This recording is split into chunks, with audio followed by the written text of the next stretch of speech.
Hi നമസ്കാരം, voice of മുജീബിലേക്ക് ഏവർക്കും സ്വാഗതം.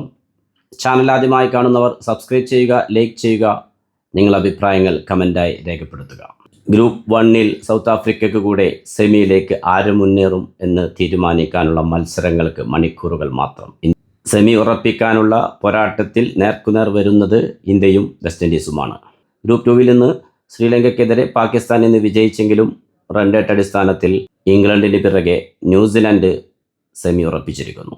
കളിച്ച 3 മത്സരങ്ങളും പരാജയപ്പെട്ട ശ്രീലങ്കയ്ക്ക് സ്വന്തം കാണികൾക്ക് മുന്നിൽ തലകുനിക്കേണ്ടി വന്നു.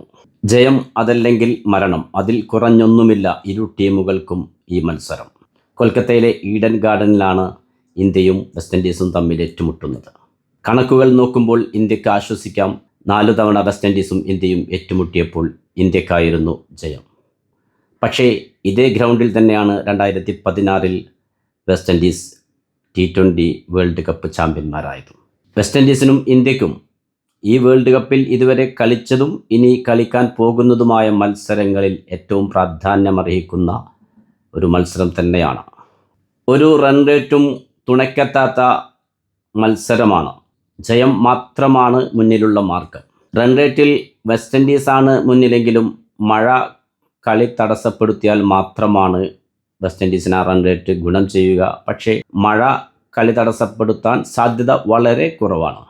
സിംബാബ്വെക്കെതിരെ ഉയർത്തെഴുന്നേറ്റ ഒരു പുതിയ മുഖവുമായാണ് ഇന്ത്യ വെസ്റ്റ് ഇൻഡീസിനെ നേരിടാൻ ഒരുങ്ങുന്നത്. എന്നാൽ കഴിഞ്ഞ മത്സരത്തിൽ സൗത്ത് ആഫ്രിക്കയുമായി മുറിവേറ്റുകൊണ്ടാണ് വെസ്റ്റ് ഇൻഡീസ് വരുന്നത്. അതുകൊണ്ട് തന്നെ അവരെ കരുതിയിരിക്കേണ്ടിയിരിക്കുന്നു. വെസ്റ്റ് ഇൻഡീസിൽ കഴിഞ്ഞ മത്സരത്തിൽ മാറ്റി നിർത്തപ്പെട്ട അക്കേൽ ഹുസൈനെ തിരിച്ചു കൊണ്ടുവരാൻ തന്നെയാണ് ഏറ്റവും കൂടുതൽ സാധ്യത. ഹൃതികേഷ് മോത്തി, അക്കേൽ ഹുസൈൻ, ഈ 2 ബൗളർമാരെ തന്നെയായിരിക്കും ഇന്ത്യ ഏറ്റവും ഭയപ്പെടേണ്ടത്. വെസ്റ്റ് ഇൻഡീസ് നിരയിലെ കരുതിയിരിക്കേണ്ട 2 ബൗളർമാരാണ് ഇരുവരും. ഇന്ത്യ തികഞ്ഞ ആത്മവിശ്വാസത്തിലാണ്. സഞ്ജു സാംസൺ കഴിഞ്ഞ മത്സരത്തിൽ അഭിഷേക് ശർമ്മയ്ക്ക് കൂട്ടായി ഓപ്പണിങ്ങിൽ എത്തിയതോടെ അടിമുടി മാറ്റം വന്ന ഒരു ഇന്ത്യൻ ടീമിനെയാണ് സിംബാബ്വെക്കെതിരെ നമ്മൾ കണ്ടത്. എന്നാൽ ഇതേ സിംബാബ്വെക്കെതിരെ വെസ്റ്റ് ഇൻഡീസും 254 സ്കോർ ചെയ്തിരുന്നു.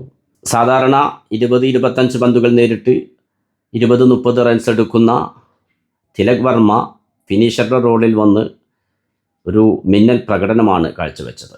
അഭിഷേക് ശർമ്മയും ഇഷാൻ കിഷനും സൂര്യകുമാർ യാദവും ഹാർദിക് പാണ്ഡ്യയും വന്നവരെല്ലാം സഞ്ജു സാംസൺ തുടക്കമിട്ട ആ ഒരു പവറിൽ നല്ലൊരു സ്കോറാണ് സിംബാബ്വെക്കെതിരെ കണ്ടെത്തിയത്. ആ ഒരു ആത്മവിശ്വാസത്തോടെ തന്നെയായിരിക്കും വെസ്റ്റ് ഇൻഡീസിനെതിരെ ഇന്ത്യ ഇറങ്ങുന്നത്.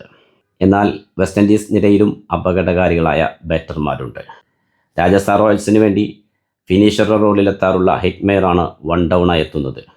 റദർഫോർഡിൻ്റെയും ഹിറ്റ്മെയറുടെയും നിറഞ്ഞാട്ടം സിംബാബ്വെക്കെതിരെ നമ്മൾ കണ്ടതാണ്. സൗത്ത് ആഫ്രിക്കയ്ക്കെതിരെ 7 വിക്കറ്റിന് 83 എന്ന അവസ്ഥയിലേക്ക് നിലം പൊത്തിയ വെസ്റ്റ് ഇൻഡീസിനെ വാലറ്റത്ത് ജേസൺ ഹോൾഡറും ഷെപ്പാർഡും അത്യുജ്വല പോരാട്ടം നടത്തി 176 എന്ന സ്കോറിൽ എത്തിച്ചാണ് മടങ്ങിയത്.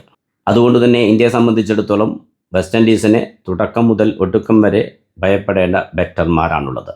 കൊൽക്കത്തയിലെ മത്സരത്തിൽ ടോസ് നിർണായകമാകും എന്ന് തന്നെയാണ് കരുതപ്പെടുന്നത്. കാരണം ആദ്യം ബാറ്റ് ചെയ്ത ടീമുകളാണ് മിക്കപ്പോഴും അവിടെ ജയിച്ചു കയറിയിട്ടുള്ളത്. മധ്യ ഓവറുകൾ ഇരു ടീമുകൾക്കും നിർണായകമാകും. ഇന്ത്യൻ ടീമിൻ്റെ ബൗളിങ്ങിൽ കഴിഞ്ഞ മത്സരങ്ങളിലെല്ലാം അല്പം പിഴവ് പറ്റിയിട്ടുള്ളത് മധ്യ ഓവറുകളിൽ തന്നെയാണ്. അതിൻ്റെ പ്രത്യേക കാരണം വരുൺ ചക്രവർത്തി മധ്യ ഓവറുകളിൽ റൺസ് വഴങ്ങുന്നു എന്നത് തന്നെയാണ്.